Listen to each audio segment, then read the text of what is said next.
اللهم صل على محمد يا رب صل. بسم الله الرحمن الرحیم.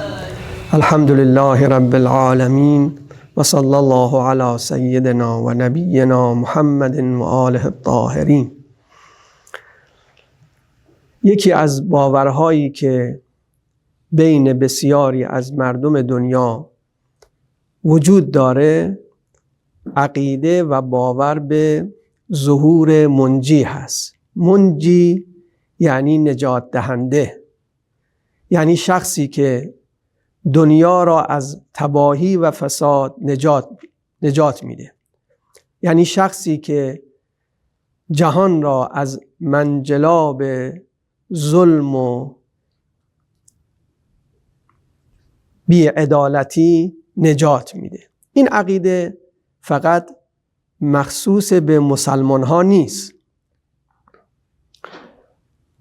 ادیان مختلفی این عقیده را به شکل‌های مختلف ابراز کردند و این عقیده اونها در کتاب‌های مختلف گزارش شده. در بین مسلمانان فرق و مذاهب مختلفی این عقیده را دارند که شخصی به نام مهدی بعد از اینکه دنیا پر از ظلم و فساد شده است ظهور می کند و دنیا را مملو از عدالت می کند.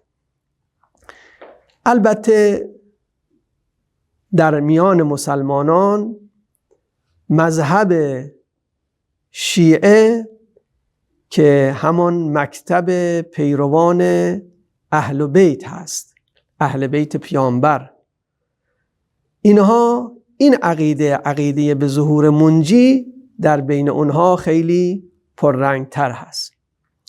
انشاءالله بنا داریم در طی 14 جلسه چکیده ای از عقاید شیعه و پیروان مکتب اهل البیت را در این زمینه، یعنی در زمینه مهدویت و ظهور منجی انشاءالله عرضه کنیم. این جلسه اول را با این سوال آغاز می کنیم که اصولاً چرا ما باید در این زمینه، در زمینه مهدویت و ظهور منجی عالم اصلاً باید بحث و تحقیق کنیم؟ در جواب عرض می کنیم به عقیده شیعه و پیروان مکتب اهل البیت اون کسی که منجی عالم هست شخصی است از فرزندان پیامبر و شخصی است که در زمان حال در قید حیات است، یعنی شخصی است مشخص، معین، حی، زنده و حاضر و ناظره.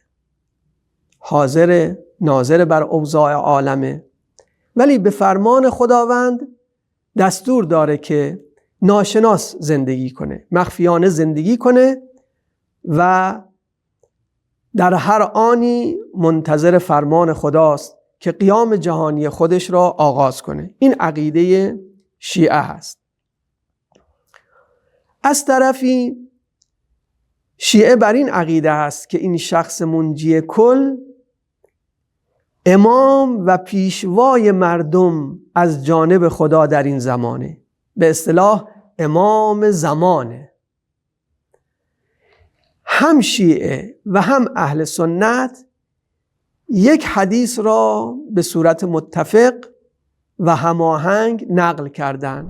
در کتاب‌های معتبر شیعه و اهل سنت این حدیث هست از پیامبر اکرم صلی الله علیه و آله و سلم که فرمود من مات ولم یعرف امام زمانه مات میتة الجاهلیه، یعنی هر کسی که بمیرد و امام زمان خود را نشناسد میمیرد در حالی که مرگ او مرگ جاهلیت است.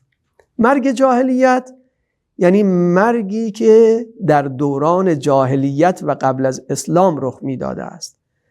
زمان قبل اسلام را اصطلاحاً میگویند زمان جاهلیت، یعنی زمانی که مردم در اثر دوری از زمان انبیا و نرسیدن پیامبر جدید در جهالت به سر می بردن و هنوز با آموزه های بلند و رفیع المرتبه اسلام آشنا نبودن. این میشه مرگ جاهلیت. اگر کسی بعد از اسلام هم حتی در زمان ما بمیرد و امام زمان خود را نشناسد، طبق این روایت پیامبر اسلام مردن او مردن جاهلیت، یعنی اسلام او اسلام ناقصه، اسلام او اسلام جاهلیت، اسلام حقیقی نیست. خب این حدیث یک هشداری است برای همه مسلمانان که ای مسلمانان،